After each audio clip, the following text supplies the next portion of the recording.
Anthony Melchiori, we are going to find out today whether or not our culture sucks. What do you think about that? Well, since I've annoyed you a lot in the green room, let's try to annoy you on the podcast. Love it. I'm Anthony. Welcome to No Vacancy Live. That's my friend Glenn. You're watching the #1 show in hospitality.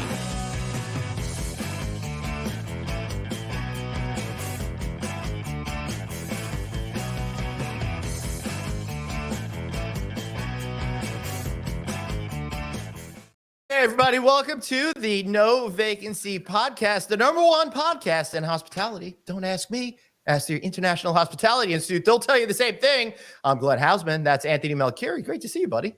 I have a question for you. Yes. What's up? What? What's up, dude? So you are too funny today. We got weird energy. So I'm really delighted for our guest. He's gonna have a great time, I think, on today's show. What do you Hey, think? we got to show the right culture, buddy. Yeah, we certainly do. And that's one of the things that we're going to be talking about today, culture. Because we hear a lot about companies focused on culture, but are they getting it right? Are they focused on what's essential? And do they actually have the tools in place that they think they need in order to be successful with that? Or are they fooling themselves? You think we should dive into that a little bit?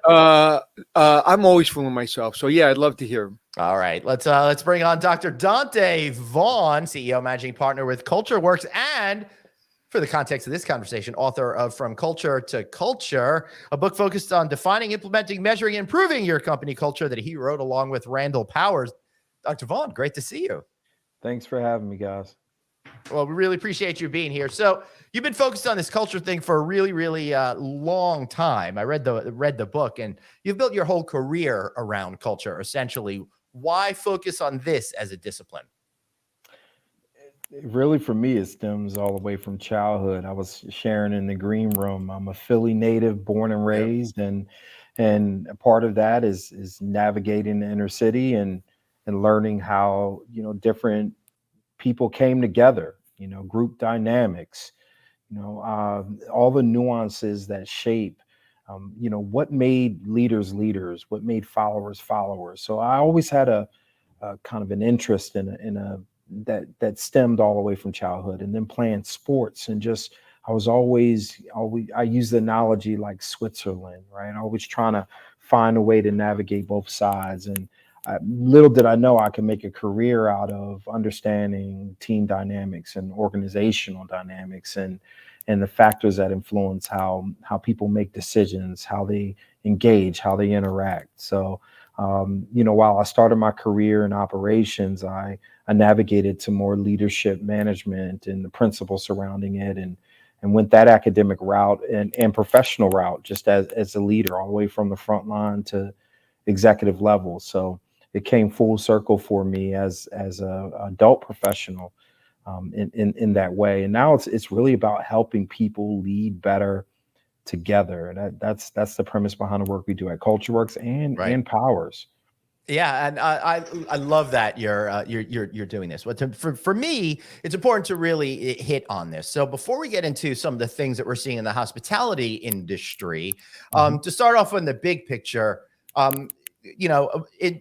looking at the United States, how are we in terms of focusing on culture? Are we all the way there, partly way there, or we're just fooling ourselves kind of the way there? It's interesting. I mean, because we do work with organizations nationally and globally, and I'll say that every country has a different emphasis or focus. Right. And it's oftentimes so the culture is based on the culture within the culture. Oh, this is getting confusing now. to some extent. I mean, it's really, I mean, I do believe that the marketplace and talent in the marketplace does dictate the level of emphasis and focus around employee experience, customer experience, because that does shape how companies tackle it. Yeah, that makes a whole lot of sense. So when what I'm seeing out there is a lot of companies are feeling like maybe they have the culture thing figured out when they're kind of don't have the culture thing figured out. How do you see that happening?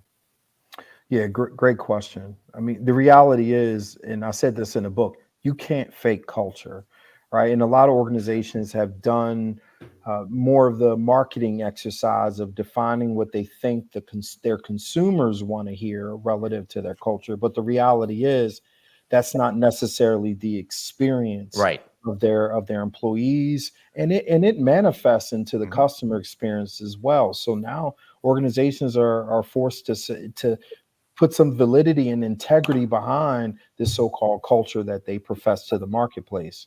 Yeah. I was talking to somebody in our industry that works for a private hotel, but it's under a brand, and their regional person has 600 hotels or some ridiculous number. And so what I'm finding is people are still acting that they have a culture. They're still, I understand everything's the same, but it's not the same. People are way more overworked, and the people that are working or potentially work, they're like, in order to educate them, they're like, okay, you can work from home. Okay, that's great, but you still have a tremendous responsibility. What's the worth of a regional or a boss being on the phone? Say they have 60 hotels for just argument's sake. So 60 hotels, they're on 60 calls for P&Ls, for service standards, for problems, for concerns. So they go at 9 o'clock, 10 o'clock, 11 o'clock, 12 o'clock, 1 o'clock. They take a break, and then they keep going until 7 o'clock at night on hour calls for each property. That is just checking a box. So it is, especially after COVID in our industry, it is almost impossible for these major brands to continue the culture. A lot of them have, some of them have, but many of them haven't. Yeah, Anthony, I'll tell you, the way we speak to culture, right, is really through the lens, the values we share, the language we use, the behaviors we display, the connections we make, right? In simple form, that's what shapes an organization's culture.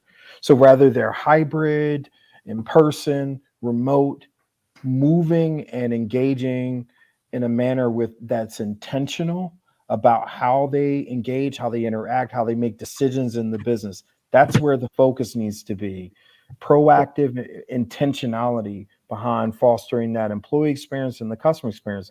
It doesn't matter the format. It's about what are you doing to foster that, even in a hybrid or remote setting. And so we spend a lot of times navigating that with companies. Yeah, I feel like a lot of companies think they're doing that, right? So how can we actually tell if we're doing that? Because I gave you an example before we started recording this today that companies feel that they're doing all right, but then you go on hospitality professional groups in Facebook, for example, and they're blasting the same companies that have convinced themselves they have phenomenal culture.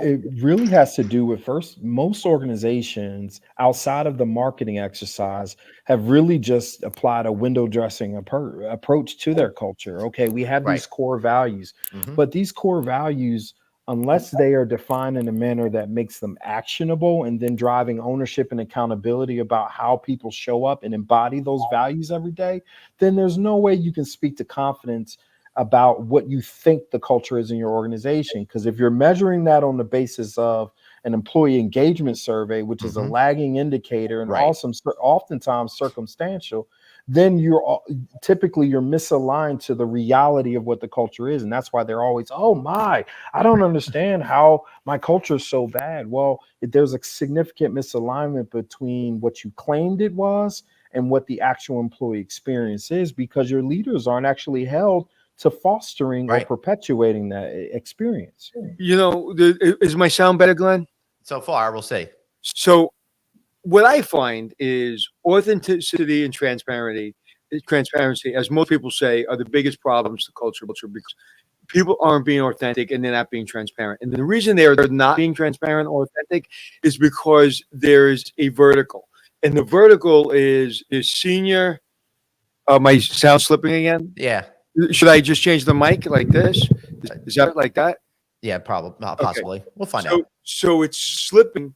So it's a ladder. So I report into my general manager. I'm assistant general manager.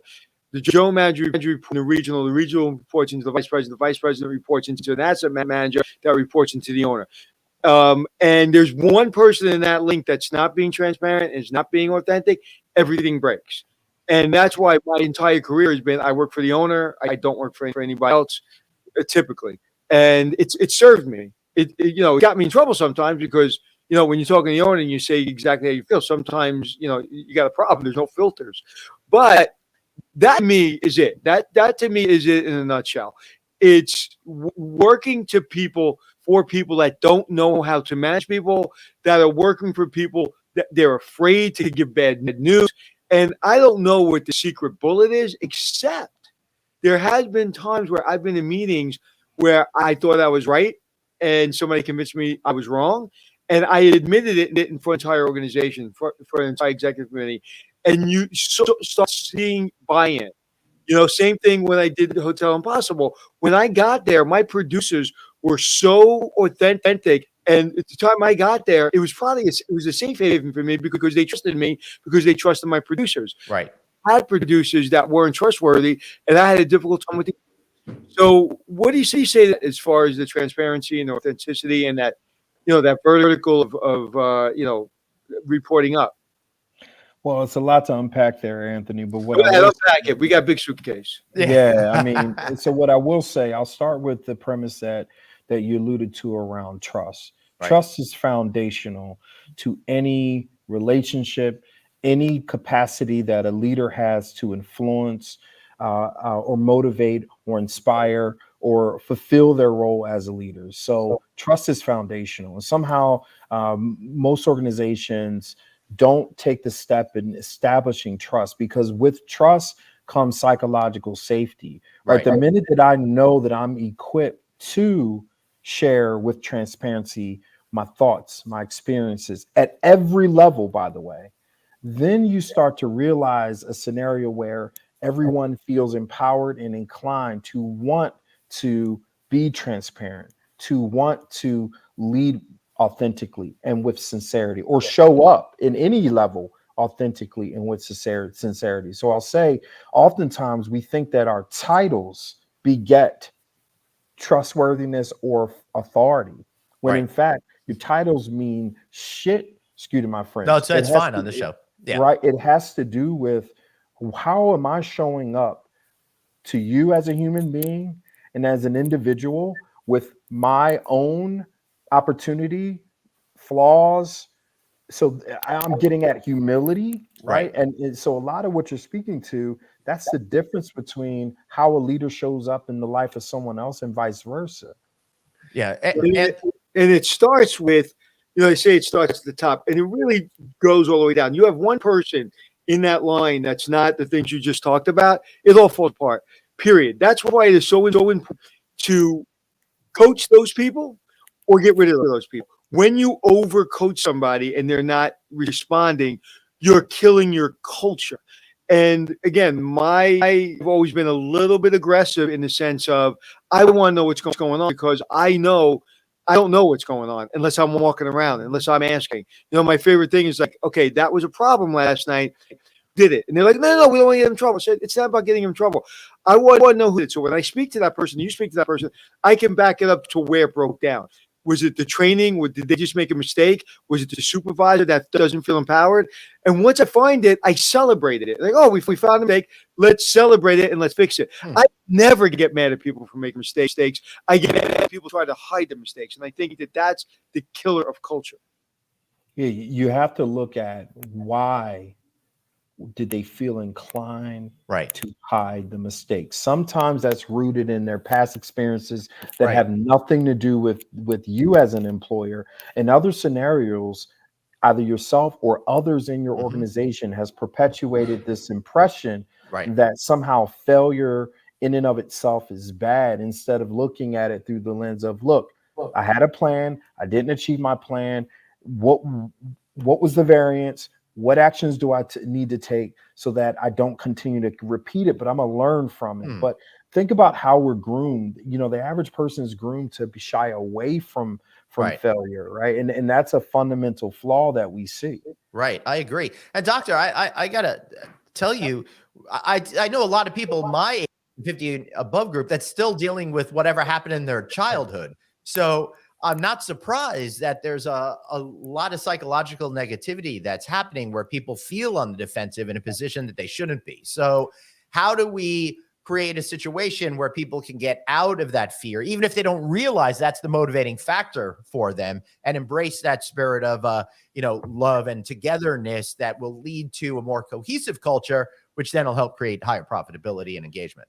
Yeah, to your point, there's definitely a generational nuance to all of this. And if you grew up in the 70s, 80s, we still were coming up in a time, or even older. Yeah. Yes, you're absolutely right. The premise is, if you believe it's important enough, starting from the top, declaring that failure is a catalyst to success. Right. Once you establish that and then act on it, we always say, and I think I even referenced it in the book, you promote what you permit, right? Mm-hmm.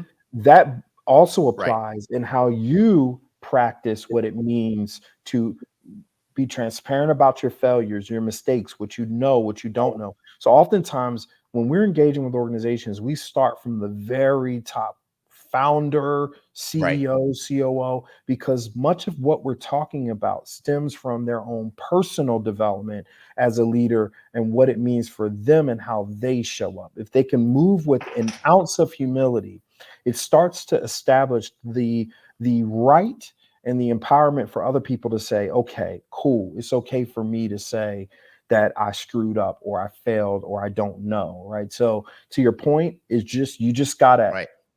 act on that. And so we reinforce that. We drive ownership and accountability around that at the top. And it's 24/7, and it's exhausting to do it well, to ensure you're doing Right. whether it be reviews, increases, whether it be, interviewing people. I had a dollar for any time somebody said this to me, I'd be a trillionaire. Anthony, I don't have time to interview. Right. And what were you doing this morning? I was in human resources dealing with a disciplinary issue. I literally just go like this and I walk away.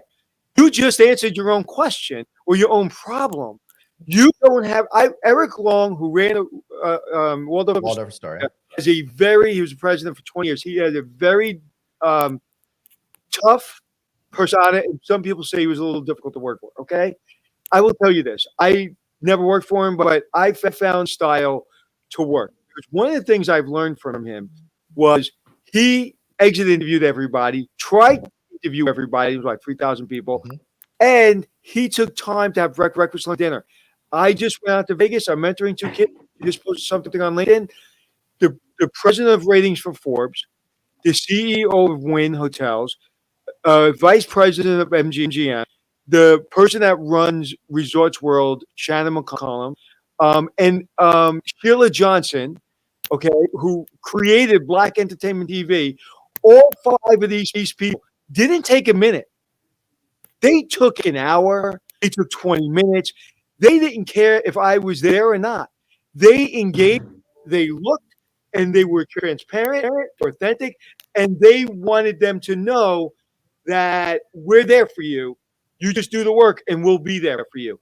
That, to me, is a culture. That, to me, is a culture and leadership. And not one of them, I literally, for a week, I was like, I got to write this post because it was just gnawing at me that I am like emotional that these people came for me. They came and helped me. They came and supported the 2 men I'm trying to help. That's the leadership. The only way you build leadership. When you think of Arnie Sorensen, who's the CEO of Marriott, every person you speak to says he gave me time. He listened. That's right. He helped me. It's a 24/7 business. So putting in a book, matter of fact, I wouldn't put it on the book. I would put your mission statement on the wall, which I always do, and like put it in your wallet. Talk it, walk it every day. Too many culture programs are in a book. So, Doctor, you talk about that statement, the mission statement, in your book as well. I do. I mean, I firmly believe, to both of your points, is you can't look. It could just be just that window dressing. I could blow the dust off the picture frames in most conference rooms. The reality is culture has to be experienced. It has to be realized. We talk about cultural consciousness, the premise that I'm not just professing it on my website. I'm actually speaking it in how I operate and function and engage and interact and make decisions every day. My core values are underpin how I move and how I operate every day. It has to be real. It has to be spoken on. We talk about integration points throughout the business every day. From the time you have an interview protocol and you're vetting if someone's a fit, those questions are both not just technical competency, but behavioral competency that aligns with those core values and those principles, all the way to your performance reviews. How many organizations actually assess leadership performance, not just on the basis of results or performance results that are typically quantitative, but actually evaluating how are you embodying and living out our values every day?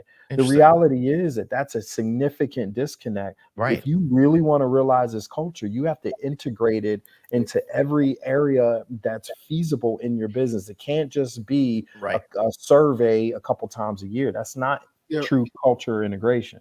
Doctor, when you walk into a restaurant or a business or a hotel, how long does it take you to realize their culture runs through? How long you walk? So let's make it easy. Make it a restaurant. You go into a restaurant and you spend an hour in the restaurant, drinking, eating. How long does it take you to say, okay, this runs all the way to the owner, to the kitchen? How long does it take you? Now, I'm a bit of This is what you do for a living, right? I'm an organizational psychologist, so I can go in and I'm just a nerd. You give me 15 minutes. You give me 15 minutes, I can size an entire operation up and already have a sense on the culture there, the dynamics, the energy, right? The workflow, front of house, back of house. I can already assess the dynamics between supervisors, host, kitchen. But if I can pick it up in 15 minutes or 10 minutes, you can rest assured every customer has a general sense on the experience that's perpetuated by the culture that exists, between how you're greeted when you walk in, to the time your server approaches you, to many other factors, right? It doesn't take long to get a sense that you're either in an environment that has a very healthy workplace culture. And people misconstrue. Healthy doesn't mean you don't have issues or challenges. Healthy means it's how you work through them when you encounter them. I love the way that you're putting that, because that's the truth. But so we've recognized at this point that maybe there's some deficiencies in our culture that we'd like to change. How do we go about defining what that new culture is and then getting people on board with that? Because chances are you got a whole lot of inertia, and that's going to be really tough, particularly if it's a much larger size organization. Yeah, no doubt. I mean, I always say, look, most simply, start with what are the factors that are contributing to your success thus far. Let's start from a good place and work our way backwards. What are the leadership behaviors that you observe each and every day that you believe have contributed to positive outcomes or contributed to your purpose or your vision or your mission for the organization? Let's start there. And sometimes you have to work your way backwards to then say, okay, now where is there a breakdown or inconsistency or what's missing? Because I got to start from a place of shared value, right?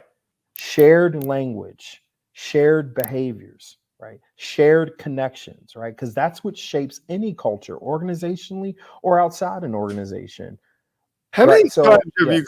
I'm sorry. How many times have you gone to an organization and after you've helped them, you had to have hard conversations saying, "Listen, I'm good at this, but these 2 or 3 people are not a fit for your culture."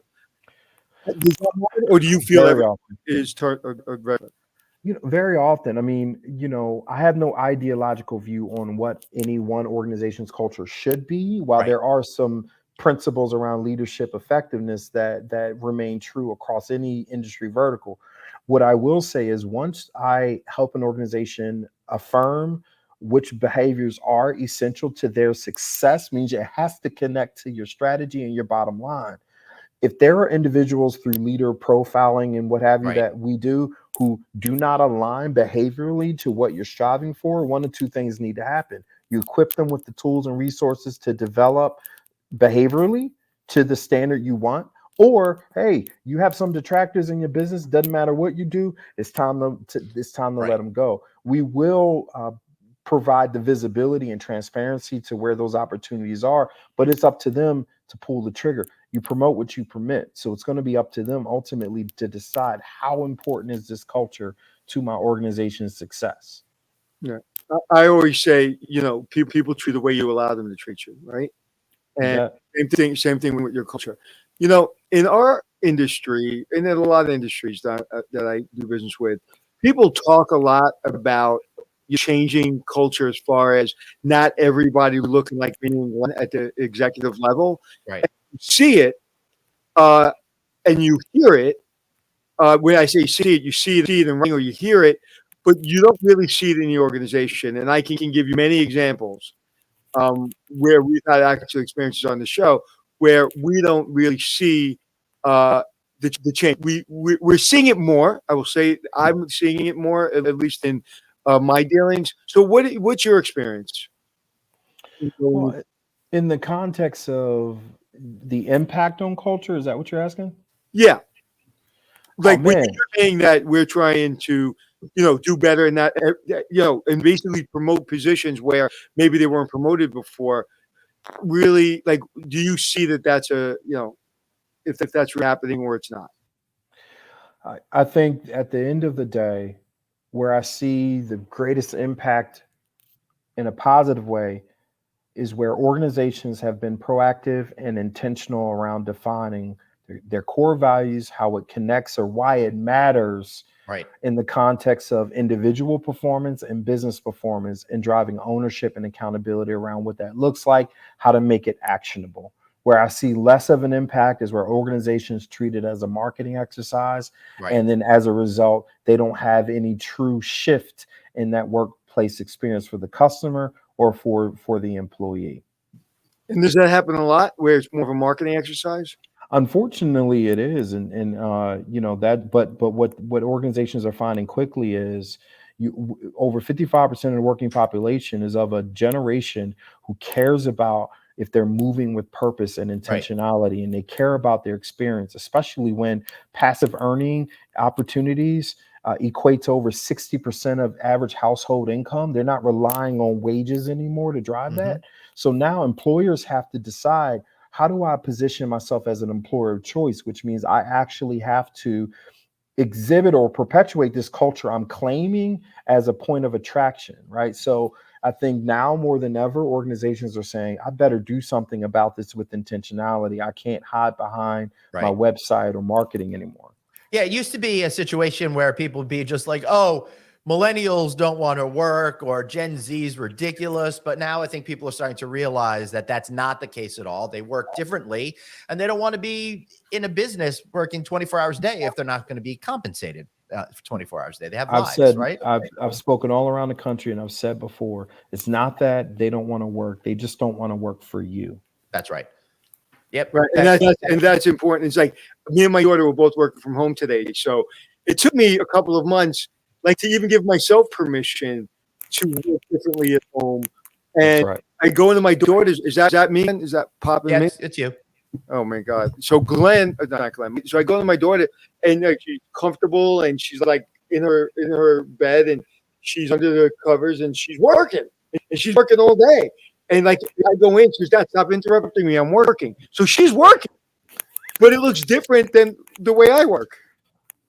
Listen, I can go down a rabbit hole, especially if you grew up in Yep. in certain communities, right? We were taught in this industrialized version of what it means to work and what it means to earn an income, right? The whole public school systems in most major I cities was going to say that. Right. are built around this industrialized model of what that Hmm. looks like. You show up, you line Yep. up, you work, you clock in, you clock out, right? But that the And you world will has learn changed. our way and You're you going will to learn like it. our way, and you're going to be Yep. productive based on standardized evaluation of what productivity looks like. Where we're in a different time now, and organizations are going to be left behind because they won't be able to attract or retain the talent that's really going to bring their organization to the next level. Right. And I will say, to go back to what you're saying, people don't want to work for you. People keep using the term over and over and over in our business. There's a labor shortage. Oh, And I there's no cringe such when thing. I hear that. There's hardly any unemployment. There's no labor shortage. Everyone's working. I'm They're just, speaking at I'm speaking at CultureCon in 2023, and my topic is on, I call it the Great Resignation myth. Yes. Right. Right. All the statistics suggest the complete opposite of what people claim, which is there's a labor shortage. It's not that people don't want to work. They don't want to work for you because you're not Exactly. an employer of choice, or because you've perpetuated a reputation that says this is not a place that I want to work for, especially when I have 60% of my earning potential outside. I can go ride for Uber. I can go Yeah. freelance. I can be a contract. There's so many other options out here. What makes them want to work for you? And I hate to tell organizations it's not ping pong tables and donut drops. And it's not. You're right, Anthony. Talk about income. You can work from home. I use Fiverr. You may be familiar with Fiverr to You edit bet. that I'm working on. I spent Yep. $500, and the person was great. She was wonderful. It's Polly and Thomas. But Yep. maybe you can help me with this. And I'm trying not to talk too much, Glenn, because my mic. Yeah, I know. Is it better? Please say yes. Yes. Sure. Okay. So I think it's better. I think you're just lying to Hey, me. we all kid ourselves in some parts in our lives. And so maybe you can help me with this. I've had conversations recently, probably I'd say 5 or 6 people, young people, that I have PTO time, I have vacation time, right? So, well, how many times were you late in the last couple months? Well, 3 times. How many times how many times you no show or call in sick? 4 times. But it's over a period of months of 5, 6 months, and I have the time. I've never called in sick in 35 years of work. I've never called late. To this day, I'm rarely late for anything. And I'm sure you try as much as we do. I give myself sometimes a day to get there, or many hours in between. We sit in the Delta Lounge for hours just to make sure we can see the plane. Yeah, people real feel sorry for us hanging out in that Delta Lounge. So all those on hours. one hand, if somebody comes to me and says, "Hey, I'm going to have to call in sick like in a year out of the 6 times, 4 or 5 times because I have kids and I have this and I have that, and I never know what's going to happen," I'm good. But just to say, "Well, I have the days," you got to teach me now, because I know when it comes down to it, if there's an even race to the promotion, and I don't know who to promote, those sick days and those calling in when you're not sick, probably going to have, probably going to make a decision for the other person. Am I just old school? So I'll tell you this. I don't know that it's old school as much as it is, or should be, for the promotion. Is if this person is elevating to a capacity where they're not just a manager of systems, processes, resources, but you're expecting them to lead, meaning lead other people, then your evaluation should be on how they are showing up behaviorally in a manner that ensures they can develop others, they can motivate, they can inspire, they can mobilize, right? Because in other words, are they exhibiting those same leadership characteristics that you talked about earlier? So I would say the evaluation needs to shift, and the expectation you have for them needs to shift. But so that's the first thing that comes to mind. But the other part of that you may want to consider, when I ask leaders, what do you think you're paying for with this employee? And they say, well, I'm paying them to be productive. I'm paying them to work. I'm paying them to show up. And I said, no, the hell you're not. If that's the case, then you would be paying the underperforming people less than you would be paying the high performing. Now, I'm not talking about bonuses and merit increases. I'm talking about base wage. You're paying everybody equivalent generally if you have equitable pay based on a certain position, a certain title, whatever. What you're paying for is their time.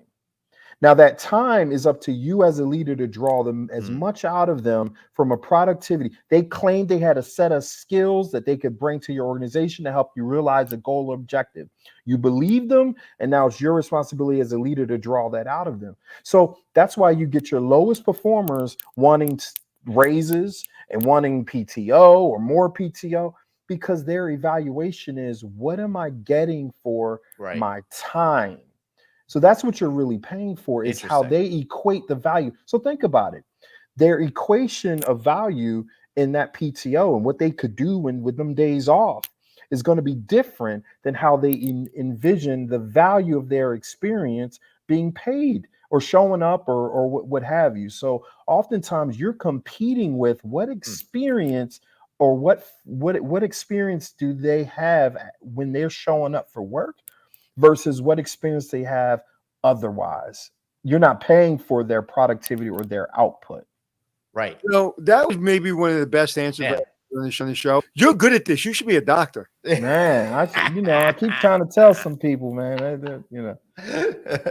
That is probably the most comprehensive, because I was like, what are you going to tell me to change? Because I am flexible and I understand.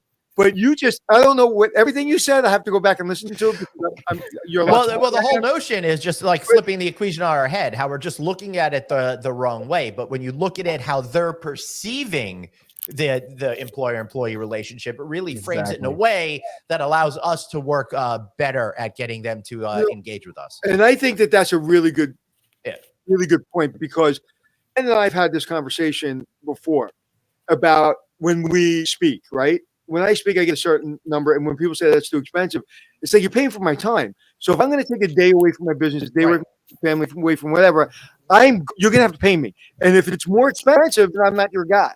Okay. And I'm sure, Doctor, you went into the same thing. It's like, wow, how much do you get to speak? That's a lot of money. You're not, and you're not only paying for my time, you're paying for all those years of study and all those years of experience. I've been doing this 35 years, and I got a lot of bruises to show for it. You're paying for those bruises. Somebody's got doctors. Yeah, that's right. That's right. So, of course, we've been talking today about From Culture to Culture, which is a great book by Donte Vaughn and Randall Powers. Where's it available, Dr. Vaughn? Anywhere you can buy a book, really. Amazon, especially Amazon. That's where most people order it. You can get the audio book as well, and then any major book outlet that you can think of. You just Google it, you'll find it. Well, don't say any place you can buy books, because I can buy comic books from Glenn.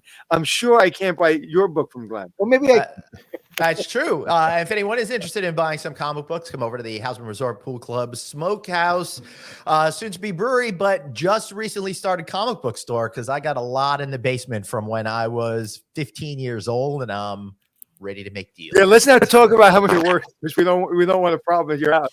They're all worth about 12 cents each, cover price from when they were published. Exactly. All right.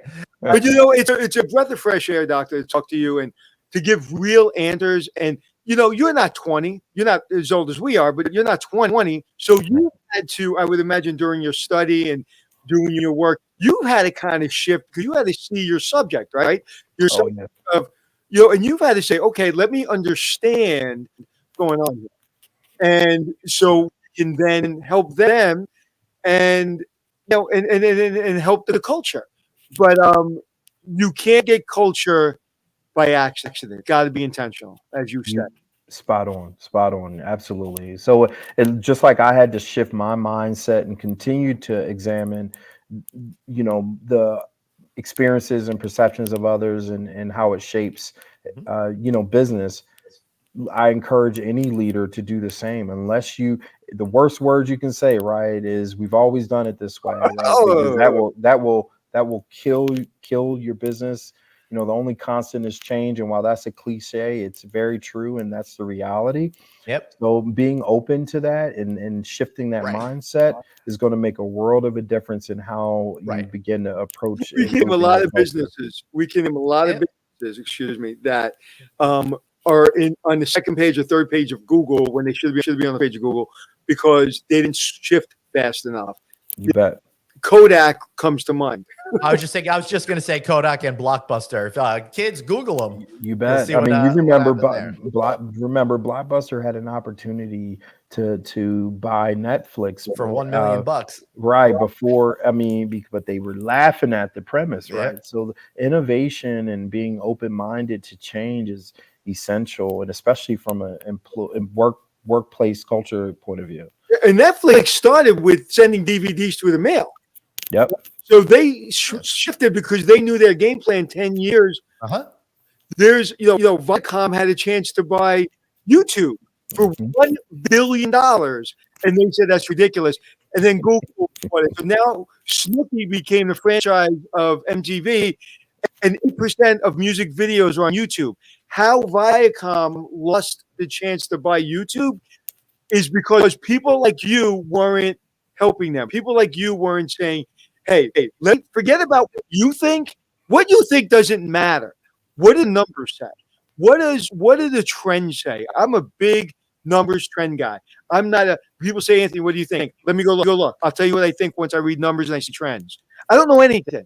If you're going to depend on me to buy a company like that without bringing people in to say, hey, what are the trends? What does this look like 2 years from now, 3 years from now, a year from now? It's just that to me. If I'm ever going to do a TED talk, it's probably going to be on the missed opportunity of Icom to buy YouTube, and somebody did it already, but it's just fascinating to me. Yep. So once again, before we let Dr. Vaughn go, from culture to culture, get it now at Amazon, Finder, booksellers everywhere, and definitely not in my basement because it's staying in the bookshelf upstairs. Dr. Vaughn, thanks so much for being here. Appreciate it. Glenn, Anthony, thanks for having me. Thanks so much. Question before you go, Doc. Did you do an audio book? Yes, I did. There's an audio version. Yep. And how's the audio book sell compared to your regular book, percentage-wise? Percentage-wise, I still find that the print has sold more, but I will tell you, audiobook is trending high. I mean, people nowadays just like listening. And I can tell you, the guy that recorded it, he sounds like Liam Neeson mixed with Denzel Washington. That's great because you're definitely talking with someone with a particular set of skills here with That's culture. right. Well, I'm gonna read my audiobook, so wish me luck. Good luck, man. Yeah, for You sure. didn't say that like you really wish me good luck. I do. Well, you have. Well, I'm a Philly guy, so I have to pick on you, but you have the accent that people will be interested in listening to. That's what. Yeah. All Brooklyn. Yeah, only you can read, because the book reads, apparently everybody tells me, it reads like I'm speaking, so it makes sense. Yeah, it does. Yeah, if you listen to the audiobook of my book and Randall, a lot of people think it's me. So Right. let me know your thoughts. Funny. It's either, Anthony, you should do it yourself or get someone like Maggie Smith to do it. Go completely the opposite direction. Dr. Vaughn, thanks so much for being here. Thank you, Doc. Thanks, guys. We appreciate it. And hey, listen, we're talking about audiobooks. After you're done listening to Dr. Vaughn's book and Anthony's soon-to-come book, why not download our catalog of podcasts? Find us on Apple Podcasts, iHeartRadio, Stitcher, SoundCloud, wherever you get your shows. We are there. There's even a couple of sites that we're on now that I never even heard of. He's at Anthony Hotels. I'm at Traveling Glenn. Thank you so much for being here, everybody. And we'll be back another day. Until then, remember, you've got one life, so blaze on, and Be kind to yourself. see ya later. Another day.